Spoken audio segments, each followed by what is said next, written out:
मैंने आपको दिया मेरा नाम आशीष है और मैं साइकिल से पूरा बाकी भ्रमण कर रहा हूँ अभी।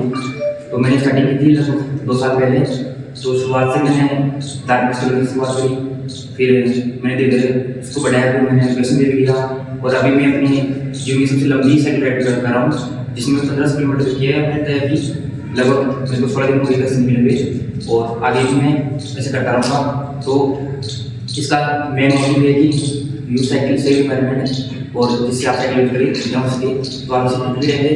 और आप लोगों के लिए है कि आप अभी से अपने जीवन में कुछ नया करने की कोशिश करें, जैसे लक्ष्य नए हमें जीवन में कुछ उपलब्ध करना है तो अभी से करेंगे तो आपको बाद में दिक्कत नहीं आएगी। क्योंकि बड़े जो अभी आपका समय है इसको दुरुपयोग ना करें और अभी से आप जो सब नहीं है जैसे कुछ पढ़ाई में है तो आपको खेल कुछ करना है तो अभी से जरूर अच्छे और बड़ी मेहनत कर जरूर लगातार कभी हार ना माने। आप उसको देख जरूर मिलती है लाइफ में, तो बस लगे रहे इतने बोल रहा हूँ सर।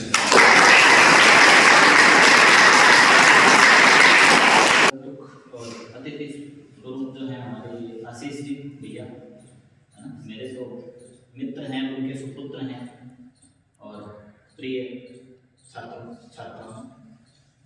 जैसा कि अभी तक जो बात हुई थी उसमें आपको समझ में आया होगा कि आप जो है 21 वर्ष की इनकी आयु है और करीब 2 साल पहले इन्होंने इनके दिमाग में विचार आया कि मैं एक यात्रा इस प्रकार से करूँ, जिससे साइकिल से।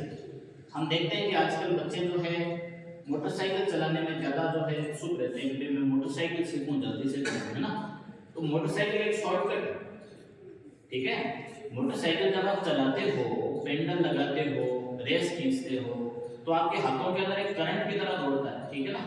और आपके पैरों में भी वही होता है, वो आपको निरंतर रोगों की ओर ले जा रहा है, आपकी नसों को खींचता है।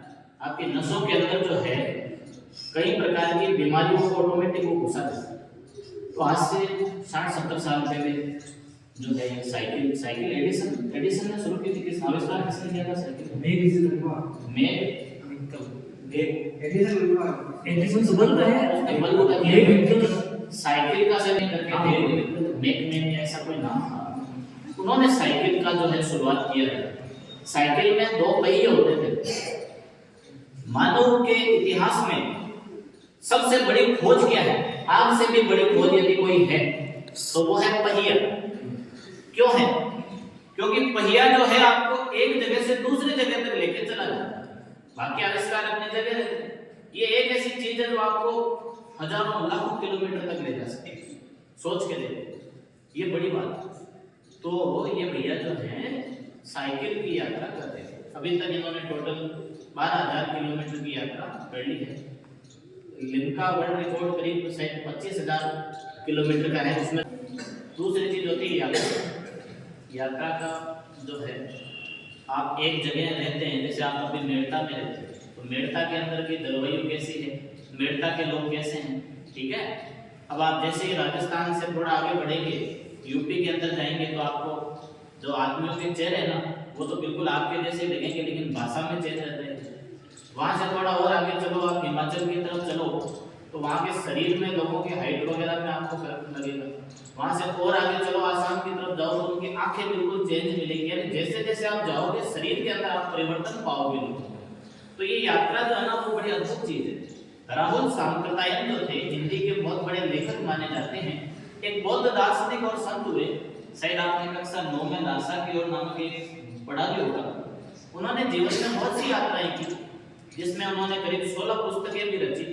उनका कहना था कि यात्रा का कोई लक्ष्य नहीं होता, यात्रा के बीच का जो दौर होता है, जैसे मैं यहाँ से लेके यहाँ तक यात्रा करूँगा तो मैं जहाँ पहुँचूंगा जो मेरा अचीवमेंट होगा वो बड़ी चीज नहीं, बल्कि मैं जो यात्रा कर रहा हूँ वो मेरा अचीवमेंट है।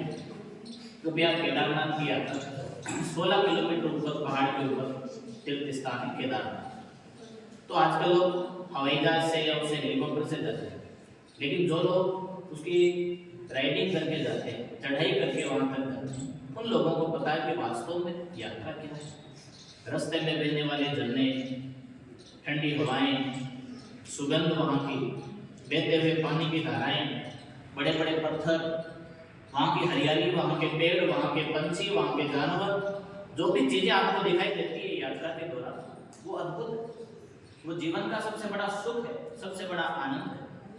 तो यात्रा का बड़ा महत्व है जीवन में।